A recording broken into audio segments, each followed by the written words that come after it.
বাংলাদেশে কোনো উন্নত হবে না। বাংলাদেশে লাখ লাখ ডলার কোটি কোটি ডলার কি ইন্ডিয়ায় চলে যাচ্ছে। ইন্ডিয়া থেকে যে পাথরগুলো আমাদের বাংলাদেশে কি করতেছে, ইম্পোর্ট করতেছে। আমাদের বাংলাদেশ থেকে পাথর তুললে পাথর ব্যবসায়ীদেরকে বলা হয় পাথর খেকো। যারা পাথরের ব্যবসা করতেছে তাদেরকে কি পাথর খেকো বলে না? বাংলাদেশের পাথর তুললে শুধু পাথর খেকো হয়ে যায়। আমরা শুধু ইন্ডিয়ান মাল কিনবো আর বাংলাদেশের টাকা ইন্ডিয়াতে পাঠাই দিব। আমরা এখন বর্তমানে আছি সোনাহাট স্থলবন্দর। এই যে গাড়িগুলো দেখতে পাচ্ছেন, এই গাড়িগুলো সবগুলো হচ্ছে ইন্ডিয়ান গাড়ি। 10 চাক্কা, কিছু মডিফাই করে 12 চাক্কা বানাইছে। ওইদিকে ওই গাড়িটা মডিফাই করে 12 চাক্কা বানাইছে। আর এখানে দেখেন লেখা আছে কি, কুচবিহার 65 কিলো, মেঘালয় 350 কিলো, তারপরে শিলং 350 কিলো এবং ভুটান হচ্ছে 160 কিলো। ঠিক আছে, আমার মনে হয় এই শিলং 350 কিলো তো সবচেয়ে বেশি। আমি তার চেয়েও বেশি জার্নি করে আসছি।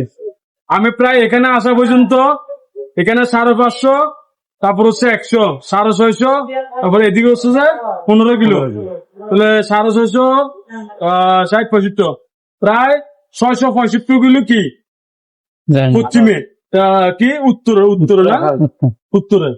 চট্টগ্রাম থেকে 665 কিলোমিটার উত্তরে আসলাম টোটাল।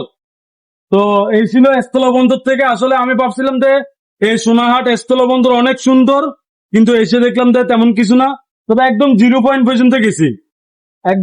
একজন এখানে বিজিবি কর্মকর্তা ছিল, বিজিবি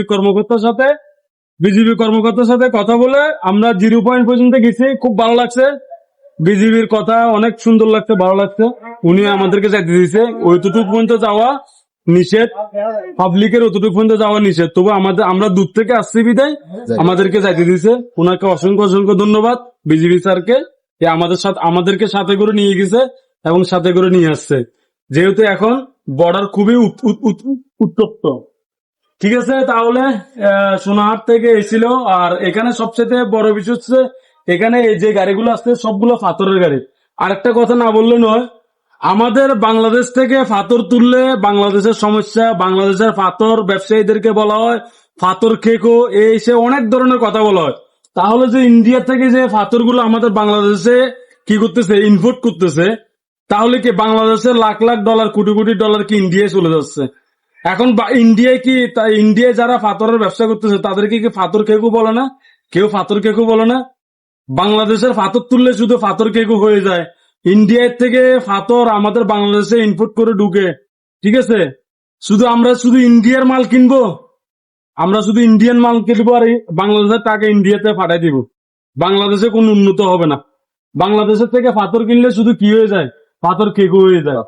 তো ইন্ডিয়া থেকে যে পাথর ঢুকতেছে, ইন্ডিয়ার থেকে পাথরগুলো উত্তোলন করতেছে না, তো ওদেরকে কি বলবে? তো বেশি কথা বলবো না, বেশি কথা বললে আবার সমস্যা। আমি একজন সচেতন নাগরিক হিসাবে আমার যতটুকু বলার দরকার ততটুকু বললেই যথেষ্ট, বেশি বললে সমস্যা। আমরা কোনো রাজনীতি করি না। ঠিক আছে, ধন্যবাদ। সোনাহাট থেকে আসসালামু আলাইকুম।